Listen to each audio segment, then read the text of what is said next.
ತೂಬನಿಕೆರೆ ಗ್ರಾಮದಲ್ಲಿ ಬೋರ್ಲಿಂಗಯ್ಯನವರು ಪೂಜ್ಯ ಅಪ್ಪಾಜಿಯವರು ದೈವಾಧೀನರಾಗಿದ್ದಾರೆ. ಮತ್ತೊಮ್ಮೆ ಆ ಮಹಾದೇವನ ಧ್ಯಾನವನ್ನು ಮಾಡ್ತಾ ಆ ಮಹಾದೇವನ ಆಶೀರ್ವಾದವನ್ನು ಬೀಳ್ತಾ ಬರಗ ಚಂದ, ಆ ಪರಮಾತ್ಮನ ಆಶೀರ್ವಾದವೇ ಚಂದ ಎಂಬುದಾಗಿ ಭಗವಂತನಲ್ಲಿ ಬೇಡ್ಕೊಳ್ತಾ ಕಾರ್ಯಕ್ರಮವನ್ನು ಮುಂದುವರಿಸೋಣ.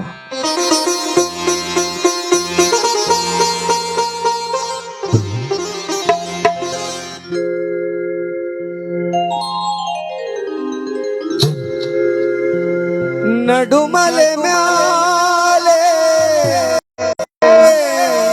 ಸ್ವಾಮಿ ಮೆರೆವಾಗ ಸ್ವಾಮಿಯ ಕೊರಳಲಿ ಸಿಂಗಾರ ಉರಗ ಉಗೆಯನ್ನಿರೇ ಉಗೆಯನ್ನಿರೇ ನಮ್ಮ ಮಾಯಕಾರನ ಕೊಂಡಾಡಿ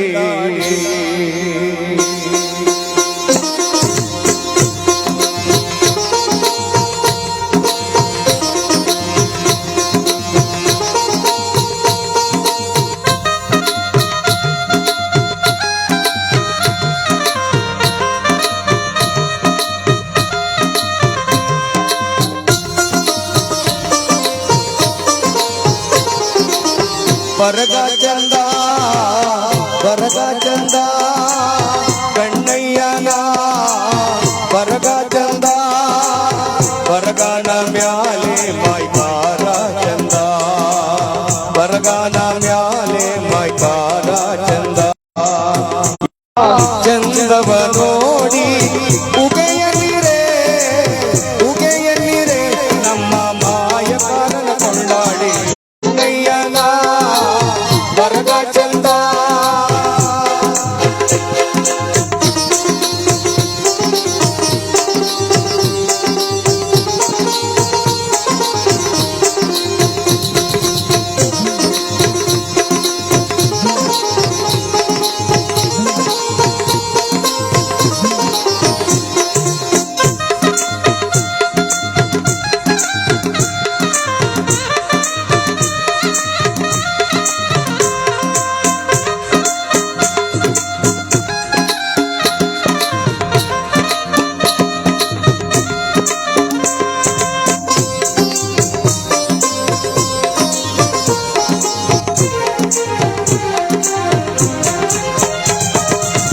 ನಡುಮಲೆ ಮ್ಯಾಲೆ ಬಾರಿಯ ಬರಗ ಬರಗಾನ ಮ್ಯಾಲೆ ಸ್ವಾಮಿ ಮೆರೆವಾಗ ಸ್ವಾಮಿಯ ಕೊರಳಿಗೆ ಸಿಂಗಾರ ಉರಗ ಸ್ವಾಮಿಯ ಕೊರಳಿಗೆ ಸಿಂಗಾರ ಉರಗ ಕೆಂಜಡೆ ಮ್ಯಾಲೆ ಎಡಗಾವಿ ಎಳೆದು ಕೆಂಜಡೆ ಮ್ಯಾಲೆ ಸುಳುಗಾವಿ ಮುಸುಕು ಎಂತ ಚಂದ ನಮ್ಮ ಏಳು ಮಲೆ ಸೇವು ಎಂತ ಚಂದ ನಮ್ಮ ಸ್ವಾಮಿಯ ಜೋಗು ಉಗೆಯನ್ನಿರೇ ಉಗೆಯನ್ನಿರೇ ನಮ್ಮ ಮಾಯಾರ ಕೊಂಡಾಡಿ ಬರಗ ಚಂದ ಬರಗ ಚಂದ ಕಣ್ಣಯ್ಯನ ಬರಗ ಚಂದ ಬರಗಾನ ಮ್ಯಾಲೆ ಮೈಕಾರ ಚಂದ ಬರಗಾನ ಮ್ಯಾಲೆ ಮೈಕಾರ ಚಂದ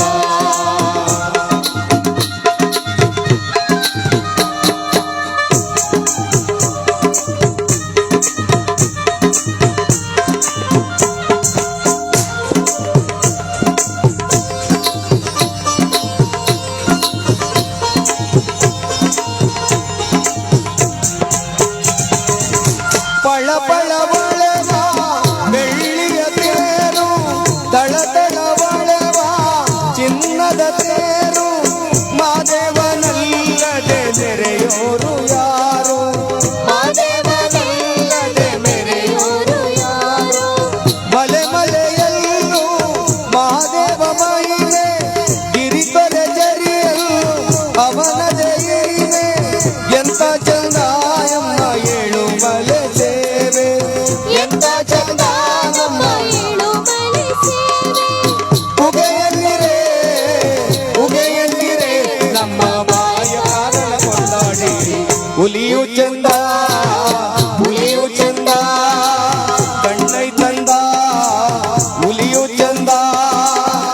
ಮ್ಯಾಲ್ ಕುಂತಿರುವ ಮೈಕಾರ ಚಂದ, ಹುಲಿ ಮ್ಯಾಲ್ ಕುಂತಿರುವ ಮೈಕಾರ ಚಂದ.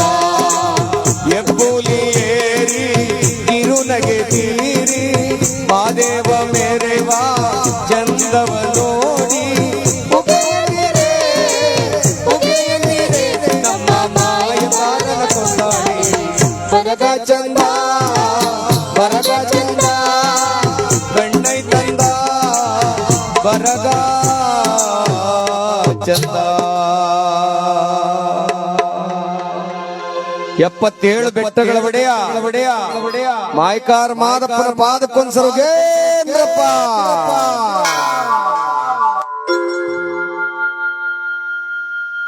ಭಗವನ್ನಾಮ ಸ್ಮರಣೆ ಅನುಗಾಲ ಶ್ರೇಷ್ಠವಾದ ಸ್ಮರಣೆ. ಭಗವಂತನ ನಾಮವನ್ನ ಹಾಡುವುದು, ಕೇಳುವುದು, ಹೆತ್ತ ತಾಯಿ ತಂದೆಯರನ್ನ ನಿಜವಾಗಿ ಗೌರವಯುತವಾಗಿ ಪ್ರೀತಿಸುವುದು, ಪೂಜಿಸುವುದು ಮನುಷ್ಯರಾದ ನಮ್ಮೆಲ್ಲರ ಕರ್ತವ್ಯ. ಕೇವಲ ನಮ್ಮ ಆಸೆ, ಆಕಾಂಕ್ಷೆ, ಅಭಿಲಾಷೆಗಳಿಗೆ ನಾವು ಜೀವನ ಮಾಡಿದ್ರೆ ಅದು ಜೀವನವಲ್ಲ. ತಂದೆ ತಾಯಿಗಳ ಸೇವೆಯನ್ನ ಯಾರು ಮಾಡ್ತಾರೋ ಅವರು ನಿಜವಾಗ್ಲೂ ಕೂಡ ಮನುಷ್ಯರಾಗಿದ್ದಕ್ಕೂ ಸಾರ್ಥಕ, ಅವರ ಮಕ್ಕಳಾಗಿದ್ದಕ್ಕೂ ಸಾರ್ಥಕವಾಗುತ್ತೆ ಅಂತ ಹೇಳಿ. ಹಾಗಾಗಿ ಆ ತಾಯಿಯ ಒಂದು ಸ್ಮರಣೆಯನ್ನ ಮಾಡೋಣ. ತಾಯಿ ತಂದೆಯರು ಈ ಜಗತ್ತಿಗೆ ಕೊಟ್ಟಂತ ಕೊಡುಗೆ ಅಷ್ಟಿಷ್ಟಲ್ಲ. ತನ್ನ ಎಲ್ಲಾ ನೋವುಗಳನ್ನ ನುಂಗಿ, ಎಲ್ಲಾ ಕಷ್ಟಗಳನ್ನ ನುಂಗಿ ಆ ತಾಯಿ ನಮಗೋಸ್ಕರವಾಗಿ ಜೀವವನ್ನ ಸವಸಿರ್ತಾಳೆ. ಆ ತಾಯಿ ನಮಗೋಸ್ಕರವಾಗಿ, ಆ ತಂದೆ ನಮಗೋಸ್ಕರವಾಗಿ ತನ್ನ ಸುಖ, ನೆಮ್ಮದಿ, ಸಂತೋಷವನ್ನೆಲ್ಲ ಮಕ್ಕಳಿಗಾಗಿ ಧಾರೆ ಎರೆದಿರ್ತಾರೆ ಅಂದ್ರೆ ಅದು ನಿಜವಾಗ್ಲೂ ಪುಣ್ಯದ ಕೆಲಸವೇ ಸರಿ. ಇವತ್ತು ನಮ್ಮ ಬೋರ್ಲಿಂಗಪ್ಪನವರು ಪುಣ್ಯವನ್ನೇ ಮಾಡಿ ಅವರ ಮಕ್ಕಳಲ್ಲಿ ಒಂದು ಒಳ್ಳೆಯ ಮನುಷ್ಯತ್ವವನ್ನ ಕಂಡಂತ ಆ ಮಹಾರ ಭಾವನಾಗಿರ್ತಕ್ಕಂಥ ಬೋರ್ಲಿಂಗಪ್ಪನವರು ನಿಜವಾಗ್ಲೂ ಕೂಡ ಪುಣ್ಯವಂತರು. ಆ ಪುಣ್ಯವಂತರ ನೆನಪಿನಲ್ಲಿ ನಾವೆಲ್ಲ ಜೀವನವನ್ನ ಸಾಗಿಸಬೇಕು ವಿನಃ ಭಗವಂತನ ಆಶೀರ್ವಾದ, ಎತ್ತ ತಾಯಿ ತಂದೆಗಳ ಆಶೀರ್ವಾದ ಎರಡೂ ಕೂಡ ನಮಗೆ ಬೇಕು. ನೋಡಿ, ಇವತ್ತು ಯಾರನ್ನ ಯಾರು ನಂಬುವಂತ ಸ್ಥಿತಿನಲ್ಲಿ ಇಲ್ಲ.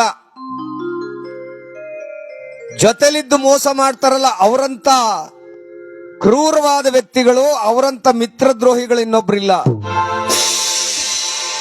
ಯಾರೋ ಕಾಣದೇ ಇರೋರು ದ್ರೋಹ ಮಾಡಿದ್ರೆ ಒಂಥರ, ಹತ್ತಿರದಲ್ಲಿದ್ದು ಜೊತೆಲೇ ಇದ್ದು ದ್ರೋಹ ಮಾಡ್ತಾರಲ್ಲ ಅವರು ಕ್ರೂರವಾದ ವ್ಯಕ್ತಿಗಳು ಅಂತಾರೆ ಈ ಜಗತ್ತಿನಲ್ಲಿ.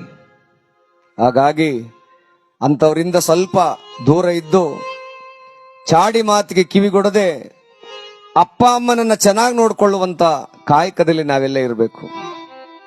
ನೋಡಿ, ಒಂದು ಸಾರಿ ಇಬ್ರು ಸ್ನೇಹಿತರು ಬರ್ತಾ ಇದ್ರು ಒಂದು ಕೆರೆಯ ಏರಿ ಮೇಲೆ. ಕೆರೆ ಏರಿ ಮೇಲೆ ಬರ್ತಾ ಇದ್ರು. ಒಂದು ಬೋರ್ಡ್ ಹಾಕಿತ್ತು,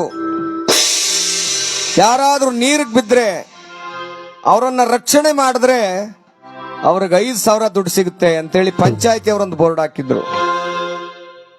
ಒಬ್ಬ ಸ್ನೇಹಿತ ಹೇಳ್ದ, ಮಗ ಈಗ ನೀನ್ ನೀರಿಗೆ ಬೀಳೋ, ನಾನು ಎಳ್ದಂಗ್ ನಾಟಕ ಮಾಡ್ತೀನಿ, ನಿನಗೆ 2,500 ನನಗೆ 2,500 ದುಡ್ಡು ಹಂಚ್ಕೊಳ್ಳೋಣ ಅಂದ. ಆ ಹುಡುಗನಿಗೆ ಪಾಪ ಈಜ್ ಬರೋದಿಲ್ಲ, ಬೀಳ್ತೀನಿ ಅಂದವನಿಗೆ 2,500 ಆಸೆಗೆ ಏನ್ ಮಾಡ್ದ, ಹೋಗಿ ಕೆರೆ ಒಳಗೆ ಬಿದ್ದ್ಬಿಟ್ಟ. ಆ ಬೋರ್ಡ್ ಹಿಂದ್ಗಡೆ ಇನ್ನೊಂದು ಬರಹ ಬರ್ದಿತ್ತು, ಏನಂತ, ಯಾರಾದ್ರೂ ಸತ್ತೋದ ವ್ಯಕ್ತಿಯನ್ನ ಮೇಲೆ ಎಳೆದಾಕಿದ್ರೆ 50,000 ಕೊಡ್ತೀವಿ ಅಂತ ಬರ್ದಿತ್ತು. ಆಗ ಮೇಲ್ ನಿಂತಿದ್ದಂತ ವ್ಯಕ್ತಿ ಬರೀ 2,500 ಯಾಕೆ ನಾನು ತಲೆ ಕೆಡಿಸ್ಕೋಬೇಕು, ಇವನ್ ಸಾಯಿಸೇ ಬಿಡುವ ಅಂತ ಅಂದ್ಬಿಟ್ಟು ಒಳಕ್ಕೆ ತಳ್ಳಿಬಿಟ್ಟ. ಅವನ್ ಪ್ರಾಣ ಬಿಟ್ಟ, ಎಳೆದ 50,000 ಇಸ್ಕೊಂಡು ಹೋದ. ಈಗ ನೋಡಿ, ಇವತ್ತು ಪ್ರಪಂಚ ನಡೀತಾ ಇರೋದೇ ಹಾಗೆ. ಅದಕ್ಕೆ ಜೀವನ ಮಾಡುವಾಗ ಎಚ್ಚರಿಕೆಯಿಂದಿರಬೇಕು. ಇನ್ನೊಬ್ಬರ ಸಂತೋಷಕ್ಕಾಗಿ ನೀವು ಜೀವನ ಮಾಡಬೇಕಾಗಿಲ್ಲ, ನಿಮ್ಮ ಮನೆಯ ಸಂತೋಷಕ್ಕಾಗಿ ನೀವು ಜೀವನ ಮಾಡಬೇಕಾಗಿದೆ. ಮನುಷ್ಯ ಜನ್ಮ ಏನು ಸಾವಿರಾರು ವರ್ಷ ಬದುಕತ್ತ ಸ್ವಾಮಿ. ಇರುವರೆಗೆ ಏನಾದ್ರೂ ಒಂದು ಸಾಧನೆ ಮಾಡಿ ಒಳ್ಳೆಯವರು ಅಂತ ಅನಿಸ್ಕೊಳ್ಳೋಣ. ಅಪ್ಪ ಅಮ್ಮ ನನ್ನ ಮಗ ಎಷ್ಟು ಒಳ್ಳೆಯವನು, ಅಪ್ಪ ದೇವ್ರೇ ನಿನಗೆ ಕೋಟಿ ನಮಸ್ಕಾರ ಅಂತ ತಂದೆ ತಾಯಿಗಳು ಪ್ರಾಣ ಬಿಡುವಾಗ ನಗ್ನಗ್ತಾ ಖುಷಿಯಿಂದ ಪ್ರಾಣ ಬಿಡಬೇಕು. ಅವರು ಮಕ್ಕಳ ಅಂತ ಒಳ್ಳೆತನವನ್ನು ಕಲಿಬೇಕಾಗಿದೆ ಅಂತ ಹೇಳ್ತಾ, ಇವತ್ತು ನಮ್ಮೆಲ್ಲರ ಪ್ರೀತಿಯ ಆ ಬೋರ್ಲಿಂಗಪ್ಪನವರು ನಮ್ಮನ್ನೆಲ್ಲ ತೊರೆದು ಹೊರಟಿದ್ದಾರೆ. ಭೂಮಿಯ ಋಣವು ತೀರಿದ ಮೇಲೆ ಮಣ್ಣಾಯಿತೆ, ದೇಹ ಮರೆಯಾಯಿತು. ಪ್ರೀತಿಯ ಋಣವನ್ನ ಅವರು ಇವತ್ತು ಕಳ್ಕೊಂಡು ಹೋಗ್ತಾ ಇದ್ದಾರೆ. ನಿಮಗೆಲ್ಲರಿಗೂ ಕೂಡ ಒಳ್ಳೇದಾಗ್ಲಿ. ಆ ಬಸವೇಶ್ವರ ತೂಬನಿಕೆರೆ, ಆ ಬಸವೇಶ್ವರ ಸ್ವಾಮಿ ಎಲ್ಲರಿಗೂ ಒಳ್ಳೇದನ್ನ ಮಾಡಲಿ.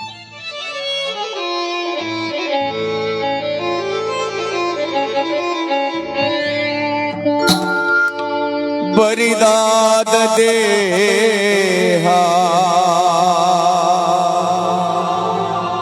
ಮಣ್ಣಾಯಿತಲ್ಲ,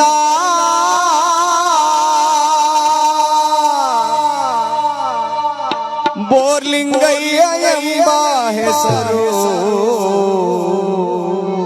ಕೊನೆಯಾಯಿತಲ್ಲ. ಈ ಬಂಧನ ಆ ದೇವನ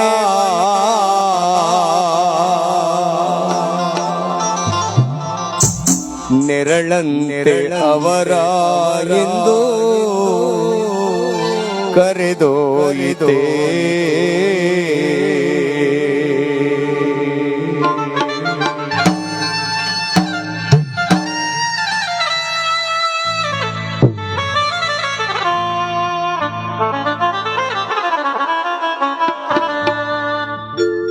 ಭೂಮಿಯ ಋಣವು ತೀರಿದ ಮೇಲೆ ಮಣ್ಣಾಯಿತು, ದೇಹ ಮರೆಯಾಯಿತು.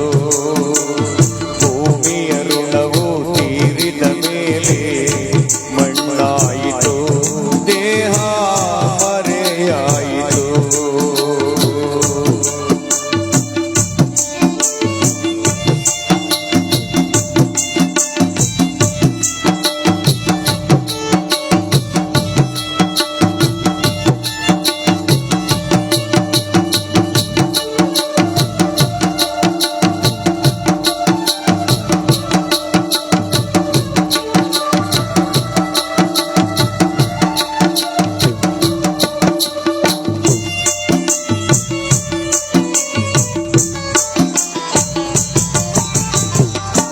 ಬರಿದಾದ ದೇಹ ಮರೆಯಾಯಿತಲ್ಲ,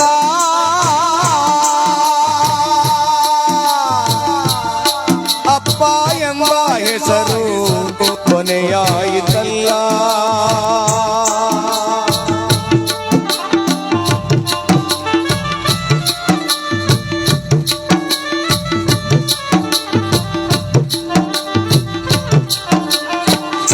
ಬರಿದಾದ ದೇಹ ಮರೆಯಾಯಿತಲ್ಲ, ಅಪ್ಪ ಎಂಬ ಹೆಸರು ಕೊನೆಯಾಯಿತಲ್ಲ. ಈ ಬಂಧನ ಆ ದೇವನ, ಈ ಬಂಧನ ಆ ದೇವನ ನೆರಳಂತೆ ಅವನ ಬಳಿಗೆ ಕರೆದೊಯ್ಯಿತು. ನೆರಳಂತೆ ಅವನ ಬಳಿಗೆ ಕರೆದೊಯ್ಯಿತು. ಭೂಮಿಯ ಋಣವು ತೀರಿದ ಮೇಲೆ ಮಣ್ಣಾಯಿತು, ದೇಹ ಮರೆಯಾಯಿತು.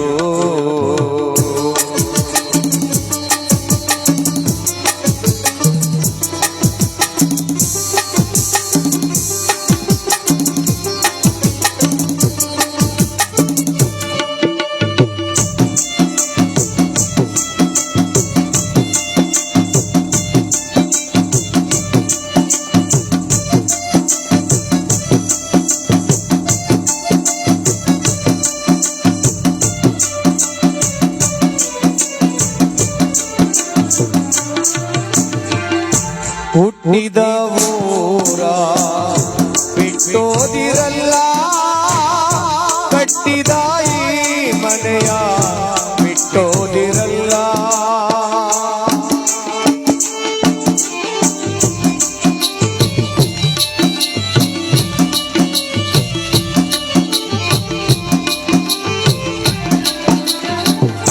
ಹುಟ್ಟಿದ ಊರ ಬಿಟ್ಟೋದಿರಲ್ಲ, ಕಟ್ಟಿದ ಈ ಮನೆಯ ತೊರೆದೋದಿರಲ್ಲ. ಈ ಅಪ್ಪನ ಋಣ ತೀರಿತು, ಈ ಅಪ್ಪನ ಋಣ ತೀರಿತು. ಬೋರ್ಲಿಂಗಯ್ಯ ಎಂಬ ಹೆಸರು ಕೊನೆಯಾಯಿತು, ಅಪ್ಪ ಎಂಬ ಹೆಸರು ಇಂದಿಗೆ ಮರೆಯಾಯಿತು. ಭೂಮಿಯ ಋಣವು ತೀರಿದ ಮೇಲೆ ಮಣ್ಣಾಯಿತು, ದೇಹ ಮರೆಯಾಯಿತು.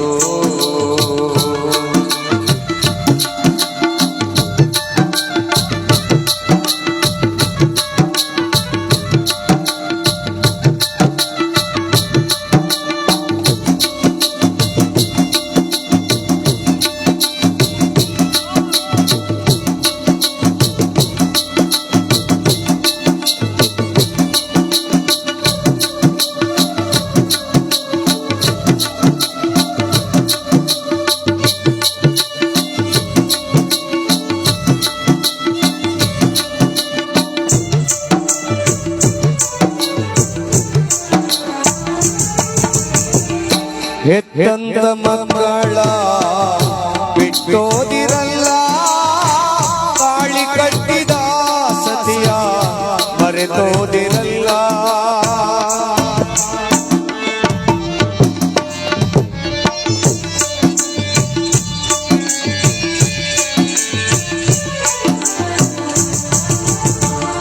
ಹೆತ್ತಂದ ಮಕ್ಕಳ ಬಿಟ್ಟೋದಿರಲ್ಲ, ಕಟ್ಟಿದ ಸತಿಯ ಮರೆತೋದಿರಲ್ಲ. ಈ ಬಂಧನ ಆ ದೇವನ ಹಣೆ ಬರಹವೆಂದು ತೀರೋಯಿತೆ.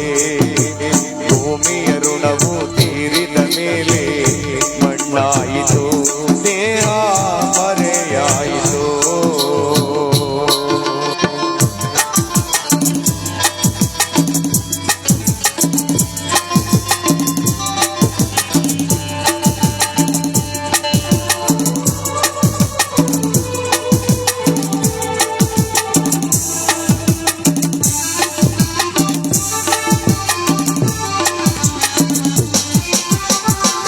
ಬಾಳೆಂಬ ಆಟ ಮುಗಿದೋಯಿತಲ್ಲ, ನೀ ಕೊಟ್ಟ ಈ ಪ್ರೀತಿ ಕೊನೆಯಾಯಿತಲ್ಲ.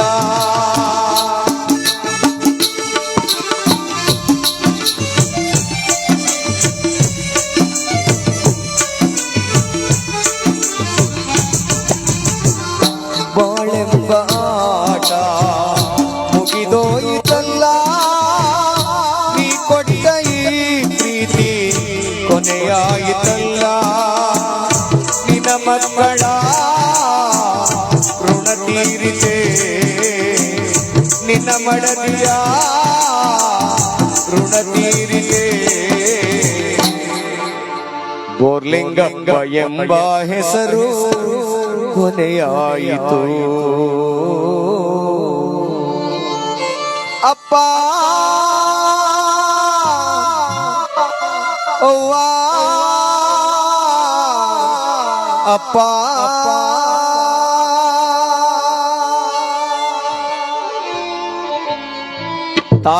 ತಾಯಿ ತಂದೆ ಇರೋವರೆಗೆ ನಮಗೆ ಮಕ್ಕಳಾದ ನಮಗೆ ಜವಾಬ್ದಾರಿ ಬೆಲೆ ಗೊತ್ತಾಗುವುದಿಲ್ಲ. ನೋಡಿ, ಇವತ್ತು ಮನುಷ್ಯನಾಗಿ ಹುಟ್ಟುತ್ತೀವಿ, ಸಾಯ್ತೀವಿ. ಆದರೆ ಸಮಾಜಕ್ಕೊಂದಷ್ಟು ದೊಡ್ಡ ಸೇವೆಯನ್ನು ಮಾಡಿ ಸಾಯದಿದೆಯಲ್ಲ, ಅದು ಇತಿಹಾಸ ಪುರುಷರ ಲಕ್ಷಣ. ಇವತ್ತು ಭಾಷೆ ಮೇಲೆ ದಾಳಿ ಆಗ್ತಾ ಇದೆ, ಹೆಣ್ಣು ಮಕ್ಕಳ ಮೇಲೆ ಅನ್ಯಾಯ ಅತ್ಯಾಚಾರಗಳು ನಡೀತಾ ಇದೆ, ಹೆತ್ತ ತಾಯಿ ತಂದೆಯರನ್ನ ವೃದ್ಧಾಶ್ರಮಕ್ಕೆ ಸೇರಿಸ್ತಾ ಇದ್ದಾರೆ. ನಮ್ಮ ನಾಡಿನಲ್ಲಿ ನಾವು ನಮ್ಮನ್ನ ರಕ್ಷಣೆ ಮಾಡ್ಕೊಳ್ದೆ ಹೋದ್ರೆ ಮುಂದೊಂದು ದಿನ ನಮ್ಮ ಮಕ್ಕಳಿಗೆ ಏನ್ ಕೊಡ್ಬೋದು? ನಾವು ಏನ್ ಕೊಡ್ಬೋದು? ಅದಕ್ಕೆ ಹೇಳುದು, ಮೊದಲು ನಮ್ಮ ಮಕ್ಕಳಿಗೆ ಸ್ಪಷ್ಟವಾದ ಕನ್ನಡವನ್ನು ಕಲಿಸಿ. ಕನ್ನಡದಲ್ಲಿ ಸಂಸ್ಕಾರ ಇದೆ, ಕನ್ನಡದಲ್ಲಿ ಸದ್ಭಾವನೆ ಇದೆ, ಕನ್ನಡದಲ್ಲಿ ನಾವು ತಿಳ್ಕೊಳ್ಳುವಂತ ಮಹಾ ಕರುಣೆ ಇದೆ.